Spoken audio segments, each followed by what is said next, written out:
गान्द्रुङ गाडी लिएर गएको दाइले जाऊ भनेको दाइ जान्न भने कि बुढापाटी गएको अब तिनीहरूलाई थाहै थिएन ब्रिफ गर्ने भएन कि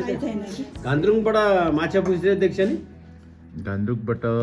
माछा पुछ्रे देखिन्छ नि हजुर त्यो ब्रिफ गर्नै भएन त्यही उनीहरूलाई हाल्दैन भाइ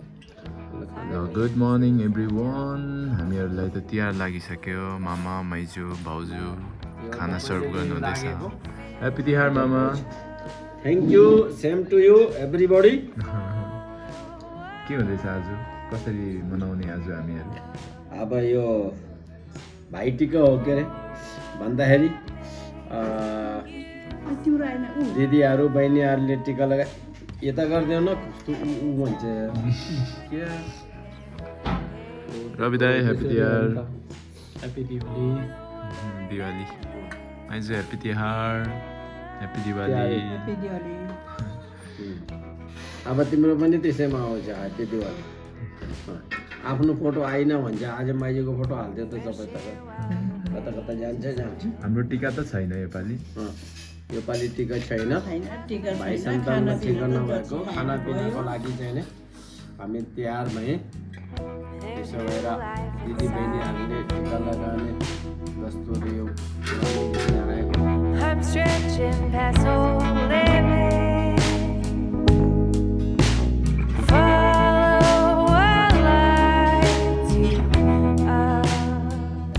पौराणिक समस्यादेखि पौराणिक काल भन्दै इतिहास कालमा हिमायुले लडाइँ जित्दाखेरि पनि इन्द्रवतीलाई बहिनी बनाएर राखी बाँधेको थियो सरी राखीतिर पो गएछ म त तिहारतिर जानु भनेको राखीतिर त्यति पनि दिदी बहिनी बनाएको राखी बाँधेर बहिनी भयो नि त तिहारको बेलामा टिका लगाएर यसमा निलो पहेँलो रातो सेतो सप्तरङ्गी टिका लगाएर स्वागत गरे जान्छ लम्बा आयुको चिर शान्तिको शुभकामनाएँ दिएर हामीले तिहार मनाइ जान्छ र यो तिहारको लागि सम्पूर्ण तयारी गरे जान्छ र त्यसमा मखमली फुलको माला लगाए जान्छ जो कहिले पनि ओल्याउँदैन हमेसा जस्तोको जस्तै बसिरहेको छ त्यसो भएर मखमलीको महत्त्व छ त्यसो भएर सम्पूर्ण वासीलाई तिहारको धेरै धेरै शुभकामना मखमली फुलको रिजन त त्यो पो हो कहिले नओलाउने सातवटा कलरको चाहिँ मामा फलोस् फुलोस् जिन्दगी हमेसै त्यस्तै बनिराखोस् भनेर त्यो फुलको माला लगाए जान्छ मखमलीको त्यो महत्त्व छ र मखमली राम्रो फुल हो हाम्रोमा मखमली फुल लगाए पनि जान्छ त्यसको मालाको महत्त्व थियो र आउने पिँढीहरूले पनि यसलाई फलो गर्नुपर्छ ताकि भविष्यमा यस्तो दीर्घायुको आशीर्वाद पाइराखोस् प्राकृतिक देन हो यो प्रकृतिलाई हामीले पूजा गरेर अगाडि बढेको हो त्यसो भएर यो सब चिज फलो गरेर आउने भविष्यको बच्चाहरूले यसलाई ज्ञानवर्धक मानेर अगाडि बढ्नुपर्छ धन्यवाद तिहारको धेरै धेरै शुभकामनाएँ यो पनि अनि सबैजना आफ्नो काममा बिजी अनि ती चाडबाडमा तिहारमा एकैचोटि भएर खाने एकैचोटि भएर सुरु गरौँ 365 दिनको उपलक्ष्यमा एकपालि आउँछ त्यसको खुसियाली मनाउनुको लागि यो चाड तिहार बिचबिचमा आएको त्यसलाई हाम्रो नेपालको राज्यले पनि मानेको भएर 10-10 दिनको छुट्टी दिया जान्छ यसमा हरेक पहलुको अलग अलग अर्थ छ हरेक दिनको अलग अलग छ जस्तो दुर्गाको 10 दिनको छ तिहारको 5 दिनको छ आफ्नो आफ्नो अर्थमा निकाले जान्छ त्यसै गरेर विविध प्रकारको खाना परिकार सञ्जीवले आज पर्फ्युम लगाएर पुरै गर्नुहुने बनाएको ए अघिको त्यो उयो चाहिँ ढावाले पठाउनु भएको हजुरलाई चिया उहाँको स्पेसल चिया ए ल धन्यवाद धेरै धेरै शुक्रिया चियापत्तीको पनि धेरै धेरै छ दार्जिलिङ हजुरले एक्चुअली हामीलाई उता लग्छु भन्नुभएको थियो नि एकचोटि यता नागाल्यान्डतिर कता कता ए होस् त्यो हजुर मामाले एक्चुअली पहिलाको सबै त्यो उसमा लग्छु भन्नुभएको थियो कि कहिले लाग्यो त्यो पनि राम्रै हो। मामा हामी एक्चुअली तपाईँ पहिला काम गर्नुभएको ठाउँहरू सबै घुम्ने भनेर भन्नुभएको थियो नि एक्चुअली टाइम मिलाएर जानु इन्डिया जान्छु भनेको इन्डिया जान्छु भनेको जाँदै गए नै मामा काम गर्ने ठाउँमा घुम्नु कहाँ सक्छ हो मामा नगएको ठाउँ कहाँ हो र कता कता तल त्यो नागाल्यान्डहरू कता कता नागाल्यान्ड मणिपुर मिजोरम आसाम एक्चुअली गएर आऊँ न मामा सबै मिजोरम सबैजना। आसाम त्रिपुरा टाइम मिलायो म्यानमार सबै घुमेको हो। यता अरुणाचलको आलोङ ताक्सिङ तामेचुचु ब्याचिङ यो चाइनिजको बोर्डर एरिया पुरा near about 9,000 to 12,000 fit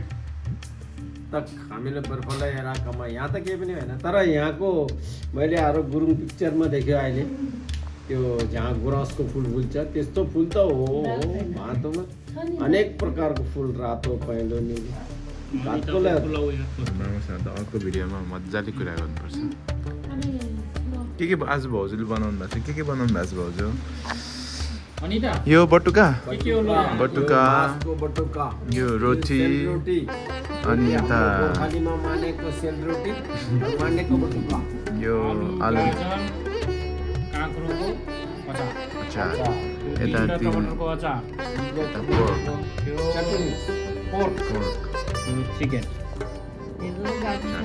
pulao अन्ताले बनाएको अन्त खै देखेकै छैन आज मामा हुनुहुन्छ माइजू सञ्जीव पनि छ यहाँनिर सञ्जीव से हाई रविदाई हुनुहुन्छ अन्ताले देखाएर आउँछु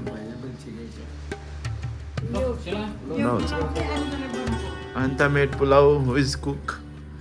कुक भन्छ कि सेफ भन्छ पुलाउ बनाउँछ पुलाउइस्ट बहिनी छ हाम्रो उसले बनाएको छ लुक वेलकम ह्याप्पी तिहार शुभकामना फ्लाइटको टिकट पायो बल्ल बल्ल बिजी होला कुनको काटेको मेरो साथी थियो साँच्चै मैले भन्नु बिर्सेँ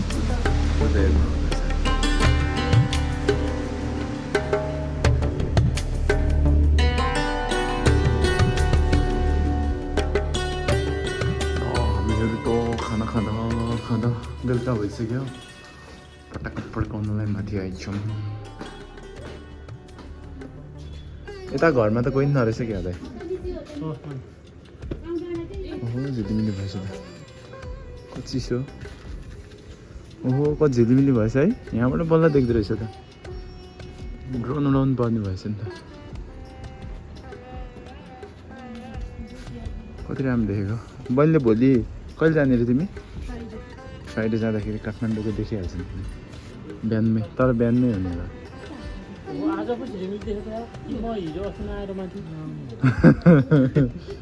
आज होइन तिहारको दिन त मेन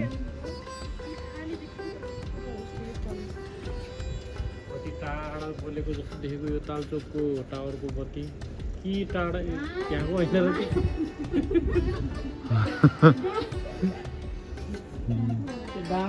त्यो त उहाँ काउँ डाँडा भन्दा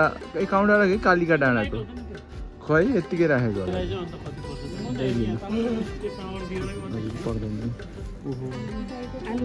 कसो गर्ने फालिदिने हो होइन उतै राखेर पड्काउनु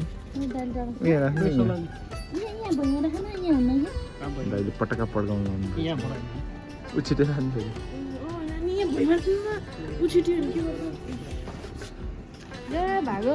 खोल्नु न त्यो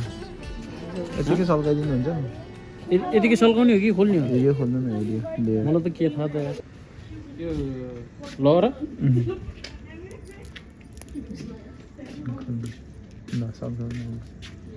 कहाँ माथि जान्छ यो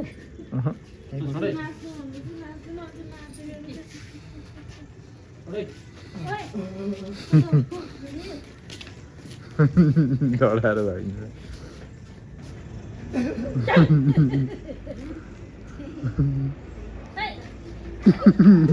सल्केकै छैन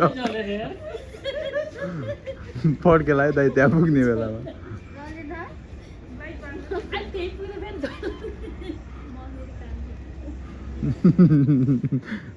नेपाली त्यो छोटो पनि छ नि त दाइलाई एकदम डर लागेको छ कि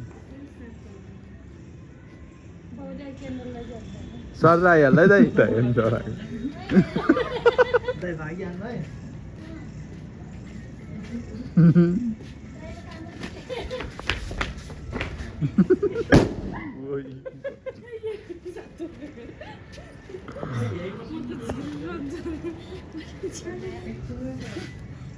यो छिटो आउँदो रहेछ यार यो छिटो